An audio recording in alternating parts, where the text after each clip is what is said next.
Hello, I'm Dr. Joe Bertino, the spiritual guide, author, healer, and musician. And yeah, welcome to my site, my YouTube, and thank you to whomever shared this video with you. This one is called My Story, and I refer to myself as Mr. Leo in my content. And I guess this is a very Leo thing. So, yes. Um, so focusing on myself, I'm obviously an adult now, but usually I start this story with when I was a child. And you know how when we're kids, we kind of fall into a certain habit or pattern, something that we're attracted to use a strong, adult minded word. And when I was a child, I was very attracted to not quite saying meditation, but I would be alone and I would naturally be in this place of observation. And yeah, lovely story. My mom, I'm very much a mama's boy, and I had a wonderful childhood. I'm very grateful to my parents for my childhood. And I remember my aunt came over to our house, and she was in the kitchen with my mom, and they were there. And I would sit on the stool, and I would just observe them. And she said, and I would just be with my eyes wide open, but still, and just be there. And she, would say, "Joe, you have such big, beautiful brown eyes," and it became this kind of stuck to my heart, this pure observation from an early age, naturally, to start the story. And in that kind of way, I developed a relationship with pure being and also contentment in that, that later we could say, I mean, obviously, right now, I'm still very clearly resonant with that. And that's something that is connected to everybody, pure being, and also the desire for contentment, and that true contentment is found in pure being. We could say alone. Um, so to start my story, that's how it is for me with me, and that's the lovely thing about it is that this is inclusive. That my earnest true self, is inclusive of everybody. And I noticed in my development further as a child that I would be very thoughtful, and I would, ponder, and I had that contemplative kind of essence going on in me as an individual.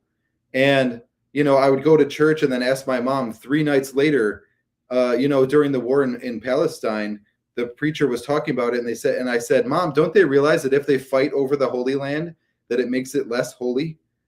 And it was in my head for 3 days, and I was very quiet. So, but in that way, even though this is a story about someone's childhood, this is a very relevant perspective, which is why you could say God designed this, that I'm in front of you in this video on a spiritual guidance healing website with books and music and podcasting and guided meditation, which is something that is, unrenounceably positive for everybody.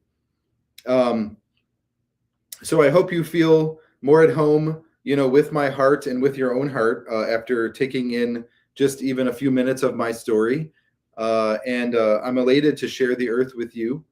As I refer to it in my second book, The Reform of the Education System, I use the phrase "our shared world." And that phrase is very so very appropriate in the sense of that second word, that adjective of sharing. And if we together feel into the truth that I've presented so far, just in these few minutes of pure being, that word shared becomes very, very relevant.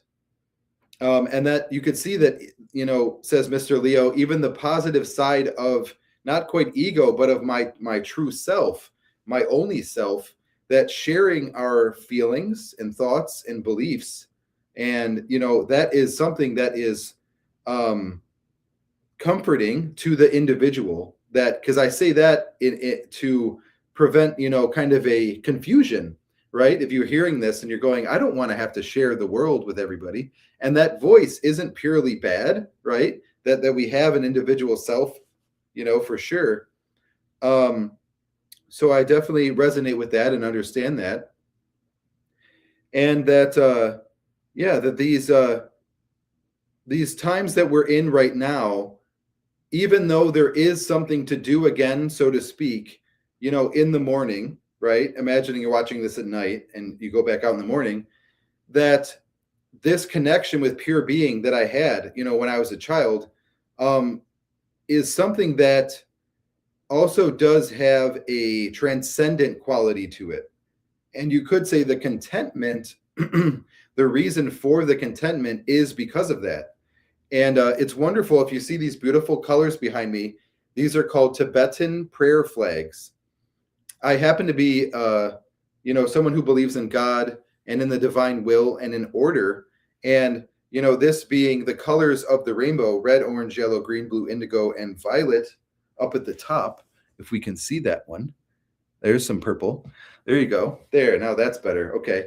So in this way that, connecting with pure being is something that, yes, can provide contentment, because pure being has an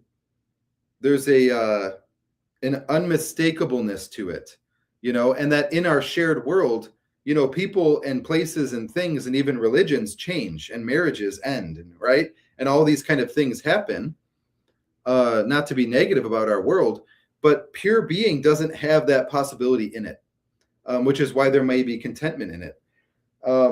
So I hope you're enjoying this in the sense that this is really who I am and who I was born, as, and really is my story.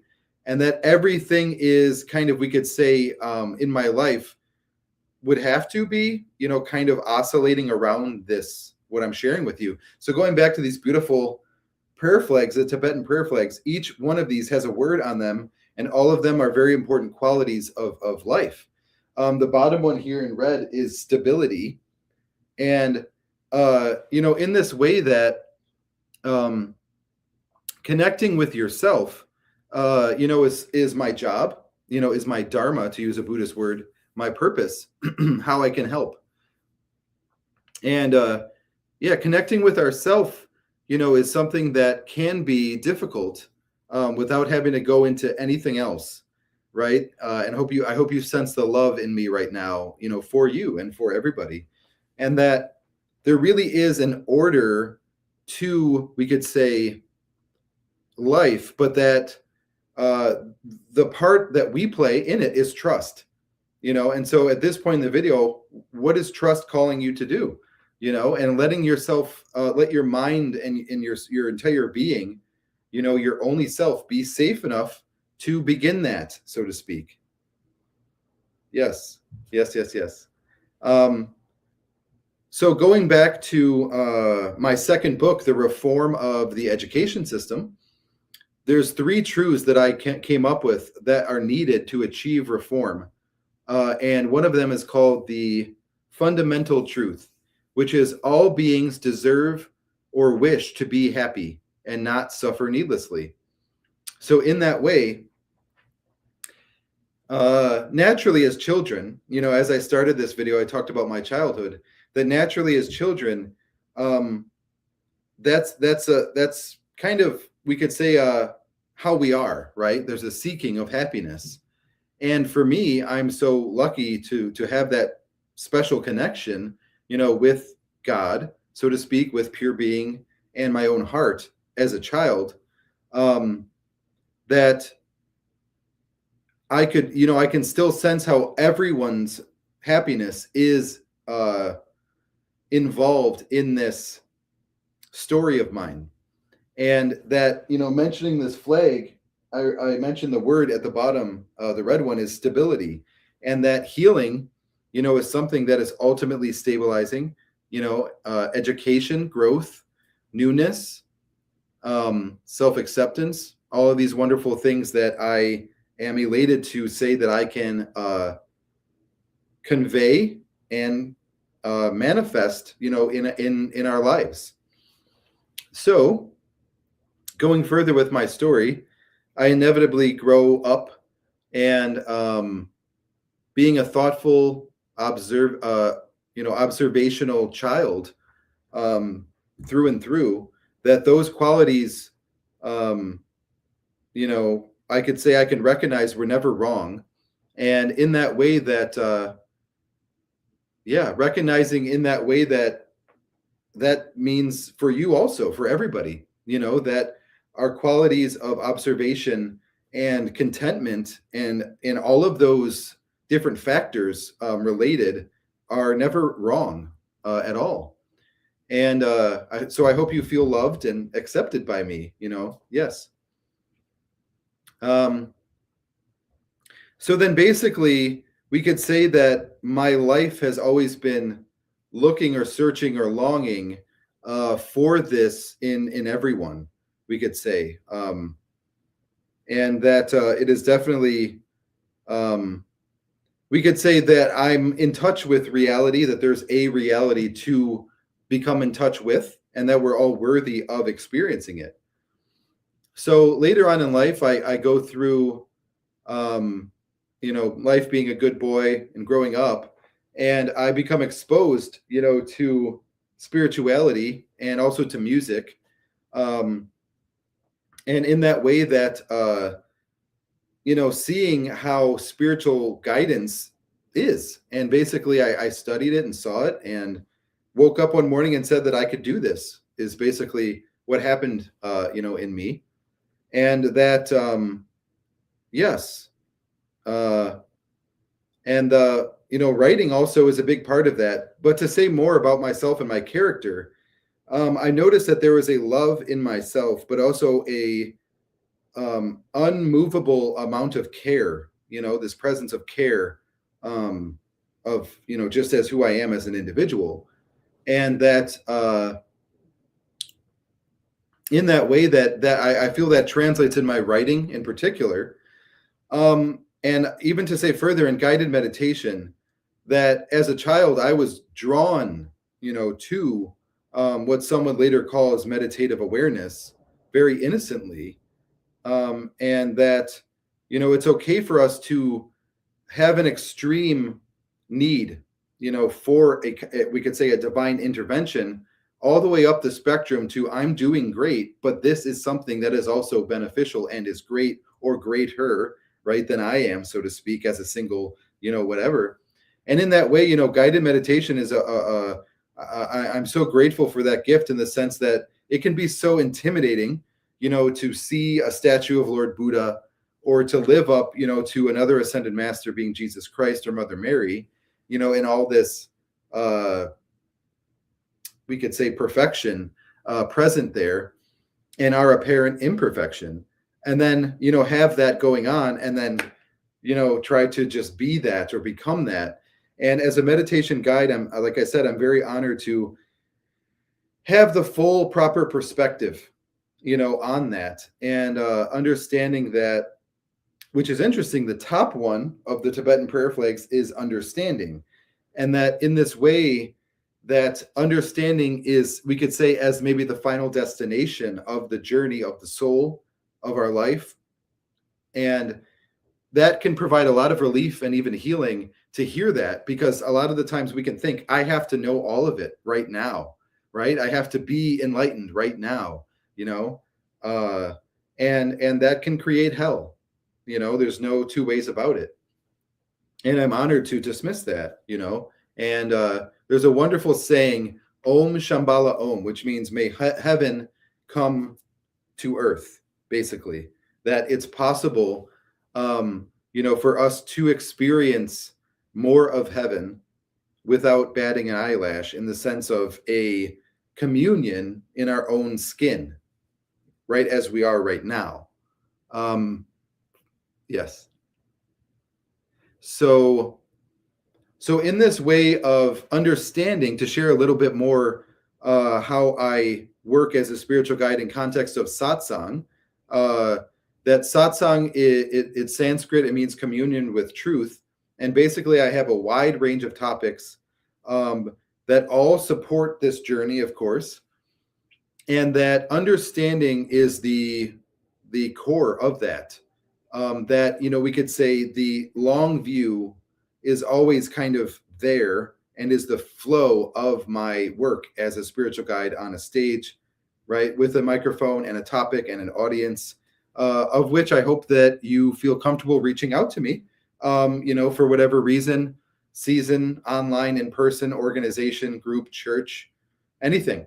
But to share some of these topics in that way, that because I, am of this place of a undying care, and that I, we could say, I'm constantly tuned in to reality as it is, that this wisdom comes through. And some of these topics, the thing about it is, yes, there's expertise in the world and high up lofty ideas, and William Blake and blah, blah, blah. But, to me, the whole thing is you, and that you matter. And that, where does that take me? That takes me to topics like self-love, in the sense that we are allowed to love ourselves all the time, and that it doesn't have to be something special. And that because you are the something special, and my job is done if that is conveyed, because then you're the being going up and up and up, so to speak, up this path towards enlightenment. And that my job is simply to aid all the souls possible, as many as I can in my lifetime, in that. And that basically a lot of my topics, we could say, come back to it being that it's 100% okay to be authentic, and that, for example, in, we could say, making relationships divine, in that whole very, we could say, specific, utterly personal subject, that professionally that I can take on, with respect to language, take on, and really, really, really help people, that in that way, that authenticity, that root of that, and that every single person matters, all of that is my foundation, we could say, of my whole being. And definitely would come through, in satsang and answering questions and dialogue and everything, for sure. But yeah, and then so guided meditation, in context of this, we could see how, if we accept more and more of these things that you are hearing repeated in my story video, that you matter, that is like a grace, which is what, God or the truth is, right? The universal will, the divine, that allows us to accept, that we can be still, and have a aligned intention for our entire lifetime, and or specifically meditation and a practice, to use a serious word, of just being. And that ultimately we could say that love that I experienced when I was a child is available to all of us in the same way, for sure. And that, yes. So growing up, to share a little bit more, my father would take me, being an extrovert, Capricorn, kind of handyman type.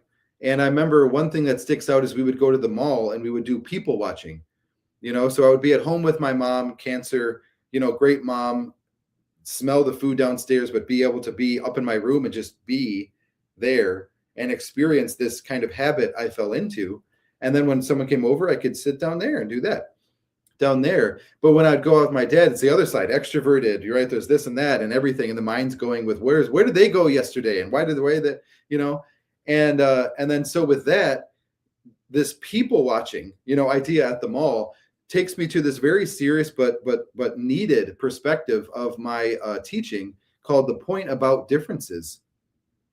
That basically difference is an inevitable aspect of all life, and that it is so appropriate for us to understand that our peace of mind, we could say, is dependent on how much we accept, and that we can accept more and more just in that universal way.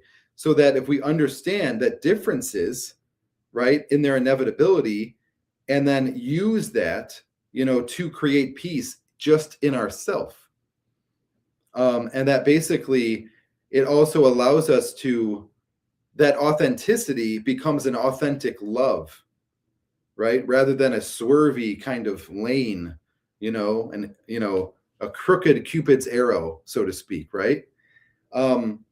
And that, yes, and that basically, so in this way that you can feel the all embracingness of this point about differences, in the sense that you are the center of it all, and that observation mode and contentment that I mentioned in my childhood is connected in this understanding, in this video. So you are really part of the same story, that I am in, that I am, right? So I love you.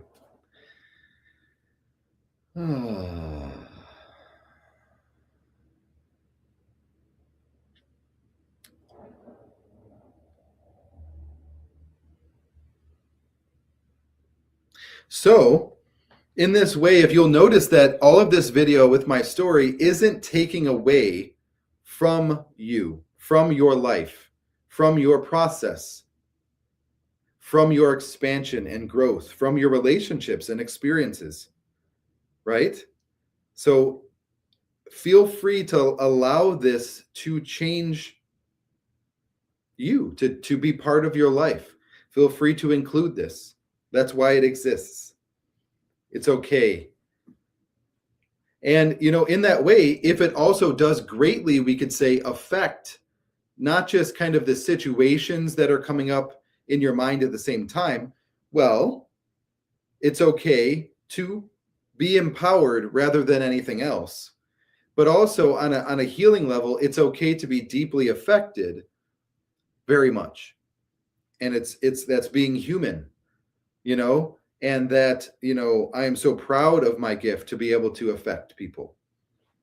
And that it's definitely better to have the experiences that we're having rather than a numbness, right? It's a very real concern in our world with our robots, right? And everything, that numbness.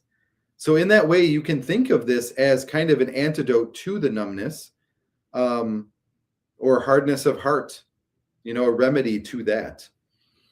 And that, yeah.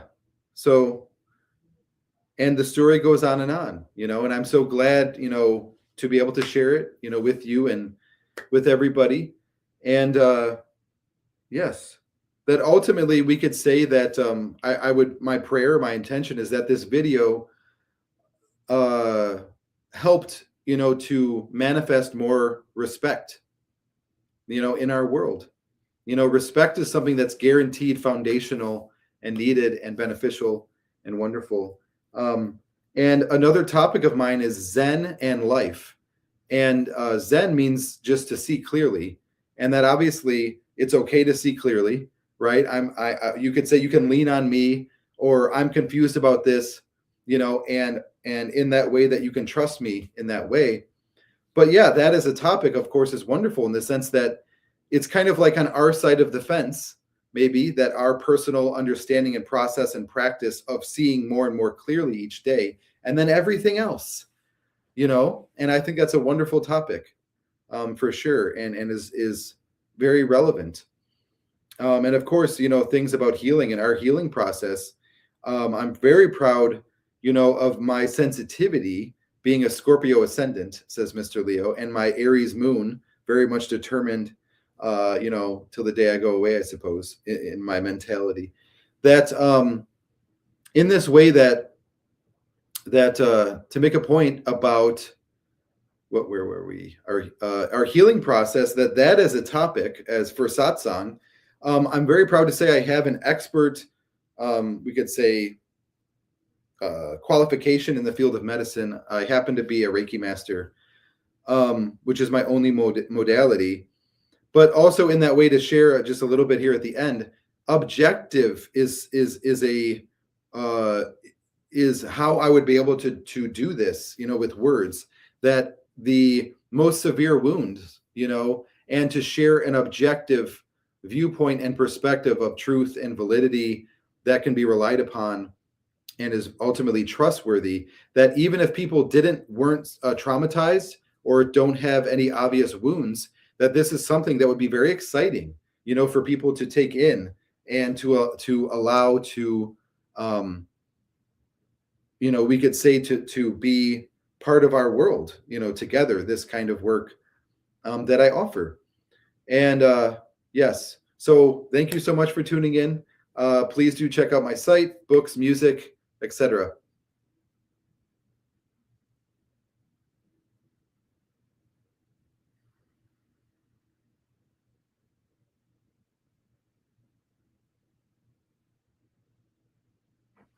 Bless you.